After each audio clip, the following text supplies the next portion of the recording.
What is going on, you guys? Can I get a little bit of light, please? That's better. AK-40 Kevin here in the gamer heaven. Well, actually, the gamer heaven is right in there, but this is my living room, kind of an alternative gamer heaven and whatnot. As you see, I got a couple consoles here and there, but we are going to be focusing on the Xbox Series S today. Fantastic box, good piece of hardware, but a lot of people that own it really aren't getting that 120 hertz or frames per second, which is the primary selling point for that console, considering graphically it's about a third of the performance of the Xbox Series X. However, it does still have that SSD for lightning fast loading times and also capability for upscaled 1440 HDR at 120 hertz, which is what we're setting up today. Let's get it.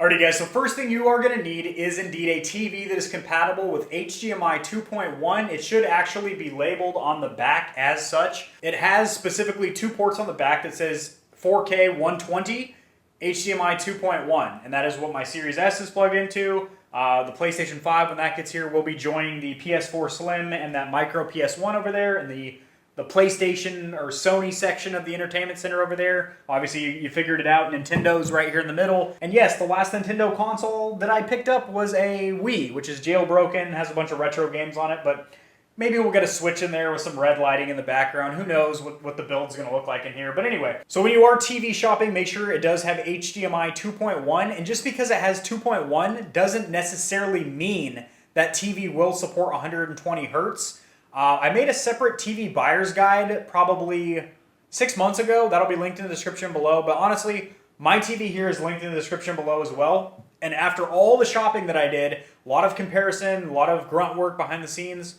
this is what I landed on for a reason. This retails for $1,300. However, I got it 33% off for, I think it was like $880, $900 for a 75-inch LG. It's the bee's knees and the mule's nips. This thing kicks ass. So that is linked in the description below. Highly stand behind it. 10 out of 10. Megan Fox, I stand behind it. The next thing after the TV is your HDMI cable. Make sure you are using the HDMI cable that came with your PS5 or Xbox Series S or X. And if you lost that or you don't have it anymore, then buy a high-speed HDMI. That's what it'll be called. High-speed HDMI or an HDMI 2.1. Do not get a HDMI 2.0 cable, because not all HDMI cables are the same, and you want a high-speed data transfer HDMI cable.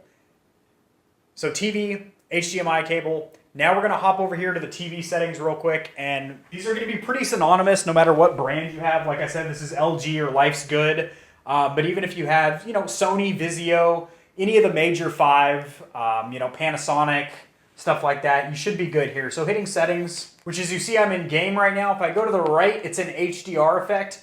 There's already HDR engaged, but I just leave it on game because that actually will be the most fluid experience. So when you're at that 120 hertz, there's no motion blur or lag, especially considering this is a large TV at 75 inches.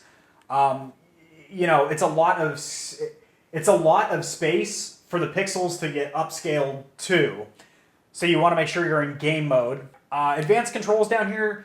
TVs are always going to have these kind of artificial modes on here, like dynamic contrast, super resolution. I leave them off because it's pumping in artificial effects that aren't there in the native image of the game or movie you're watching. So I leave all that as is off. Again, noise reduction, I leave that off as well. Smooth gradient, all this stuff because it's, again, an artificial software program into this smart TV that's pumping in things that aren't in the content that you're watching. So leave it off. Energy saving mode, turn that off. I generally have it on auto, so it kind of senses what you're doing. If you're playing a game, because it knows your input is like an Xbox or PS4, it will turn this off automatically. But if you're just watching some Netflix or something, generally it'll go into its little energy saving mode because this is a really big TV.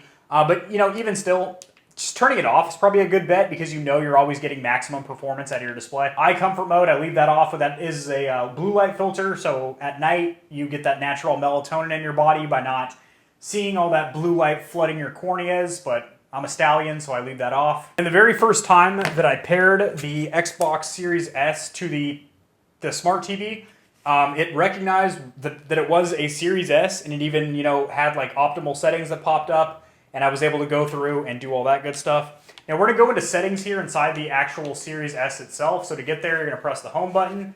And then you are going to scroll over to settings here. You can also drop a pin on the home screen, like a tile, to get you straight over to settings. So we are going to go over to TV and display settings. Now right here, display 4K Ultra HD. They do have an option for 1440. Like I said, your games will already be there anyway. You want this at 4K Ultra High Def, and then right here, refresh rate. By default, for some god-awful reason, it's at 60 Hertz. Put it at 120. That right there is going to keep you from getting 120 frames per second. So device control, what this does right here is allows, when you turn your Series S on or off, it'll turn your TV on or off. I unchecked that because it is cool if I only played with the Series S, but as you see, I have like a 360, a PS4, and then also the TV's a smart TV, so I watch like Netflix and stuff on it. So say I'm done playing games and I just want to watch YouTube or something, and I turn off the Xbox, it turns my whole dang TV off. So I leave that off. 4K TV details, this is important, guys. When you go over here, this will show you everything your TV supports and what it does not. It'll have a yellow icon if it kind of half supports it, and a red X if you do not support it at all.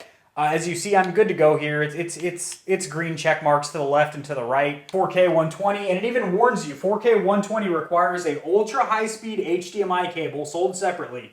Again, you get that with the Series S and X. And it also tells you have HDR10 and Dolby Vision. HDR10 is kind of the standard for HDR high dynamic range, and then Dolby Vision is a higher tier of high dynamic range. It gives you really blacks on the screen, super good vibrant colors, just makes your image look phenomenal. All right, boys, now this is very, very important. What you're gonna do is you're gonna calibrate your TV. Before you do that, you wanna make sure that your mode is in the mode that you plan to play games with, which should be a game mode. I have my optical audio out to my little sound bar. I do have surround sound here, but it's not hooked up yet. But anyway, story for another day, video for another day. And keep in mind, your TV, most likely, if it's a modern smart TV, each port will have its own settings. So if you change your HDMI port over to another one, check to make sure you're still in game and that your HDR and all that stuff is still turned on, because like I said, each HDMI port has its own settings, guys.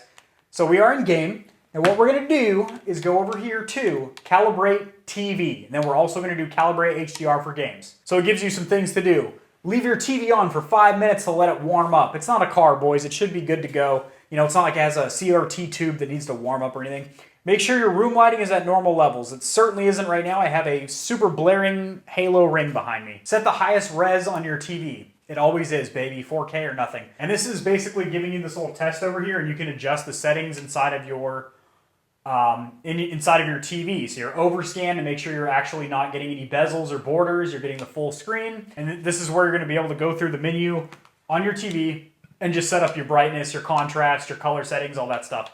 Now we're going to go over here to calibrate HDR for games. This app shows a series of test patterns to determine the characteristics of your HDR TV. For this one, boys, I am going to go ahead and turn this halo ring down.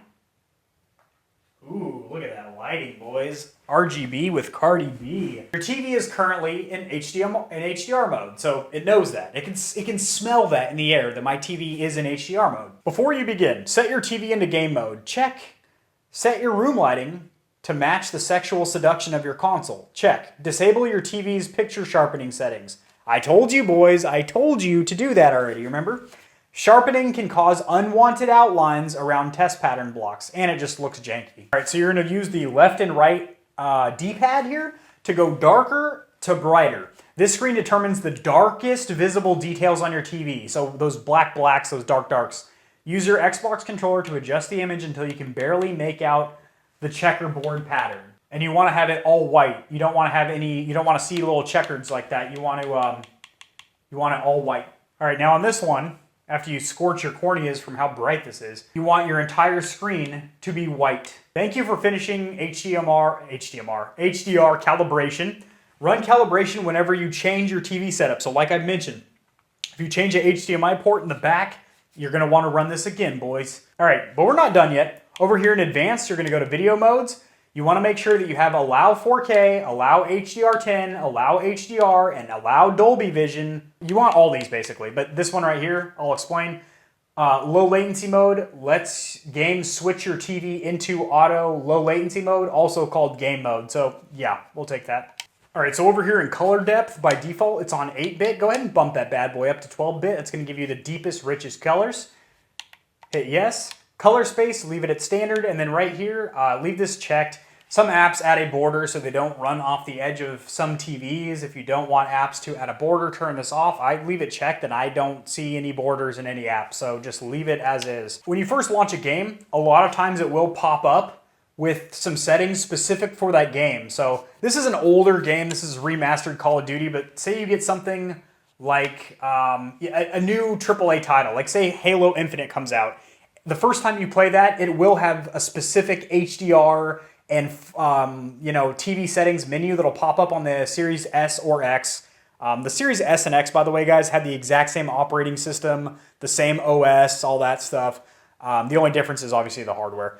But it will pop up with each game asking you to go through a couple screens of setting up your brightness for HDR and all that good stuff. So that's about it, boys. You should be at 120 hertz or frame rate, refresh rate.